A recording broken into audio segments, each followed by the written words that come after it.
as we mentioned, growing tensions tonight between the former CIA director, the former FBI director, all over that unverified and salacious Steele dossier. Our legal eagles are here to discuss tonight. Former Deputy Assistant Attorneys General Harry Litman and John Yoo. Welcome, gentlemen. Thank you, Shannon. Okay, I want to play a little bit of what Rush Limbaugh had to say today about, now we have 3 investigations that we know of that are going into the origins of what happened. Might have been a little tongue-in-cheek. We'll let you decide. The next thing to keep a sharp eye out for, folks, and that is people fleeing the country. If you see James Comey in Argentina, or if you see James Clapper somewhere where they can't be extradited, then you will know that we are getting close. When these people start leaving, I'm half joking. It hasn't started yet, but man, are they nervous. All right, John, at this point, he says, hey, half joking, but who do you think should be most nervous at this point? Well, I think both of them should be nervous, both the FBI director, the CIA director, and the National Intelligence Director.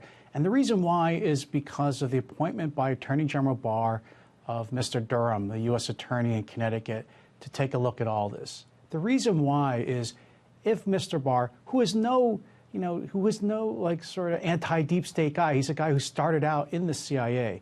If Attorney General Barr appointed a U.S. attorney, that probably means he thinks there's some grounds for a criminal investigation. There's already an investigation within the Justice Department going on by the Inspector General, which you would use if you wanted to reform things in the department, change the way you did the FISA warrants. But to bring in an outside U.S. attorney to conduct a kind of criminal investigation, that should have a lot of people worried.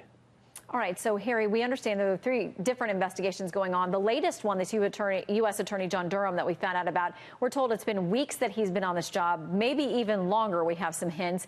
In the meantime, you have Brennan and Comey through other intermediaries. What we're hearing is they're pointing the finger. It was him. No, I didn't want to include it. I didn't want to rely on it. He wanted to rely on it. Jim Jordan, obviously one of the conservative GOP folks over on the Hill and the House side, says this: both stories can't be true. Comey told FBI in late 2016 that Brennan insisted on including the dossier in the intelligence community assessment. But CIA claims Comey made the recommendation and Brennan and Clapper objected. Harry, how do they untangle this?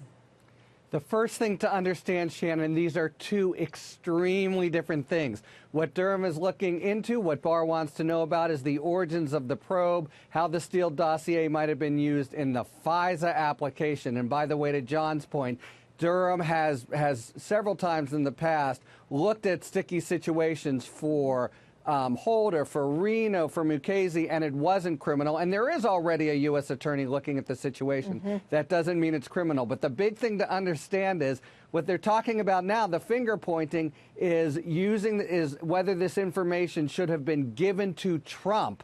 Comey did, apparently, that's the dispute, decide that Trump should be briefed on it. Seems like that was probably a prudent thing to do given the nature of the allegations, but it's 180 degrees different from the ongoing previous dispute about how it was used in the FISA warrant. Okay, so as we're trying to break this apart, and of course these investigators will have scores of people helping them and trying to do that and getting answers for the rest of us. Former House Oversight Committee Chairman Trey Gowdy has been talking about this and says, listen, you need to look back to this email bunch that's not public, but it's an email chain from back in December 2016 that may point us to the clues of whether Comey or Brennan was more relying on it or thinking it should be part of this intelligence assessment. John, do you think we, the public, the American people, ever get a look at those emails? Probably not. They're probably protected by classifications, probably top secret or higher. But, you know, maybe I've always thought, and I think you've had other people on the show also argue that President Trump should just declassify as much as possible behind all of this, behind the FISA applications, behind the continuing, this is the thing that's disturbing to me, is the continuing reliance on the Steele dossier, not just for the FISA warrant application on Trump campaign people, but you're talking about November, December of 2016 now.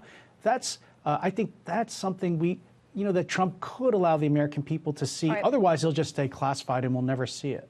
Let me bring Harry in for a quick final word. Do you think he declassifies everything as he said he might, the president? Probably not. But if he declassifies this, then we'll know, was it Comey or Clapper who said, let's show this to Trump? but that's again completely different from what or Brennan, right? But it's completely different from what the U.S. Attorney in Connecticut is now looking at. Okay, many more discussions to come on this front, gentlemen. Harry and John, thank you both. Good to see you. Thank you, John.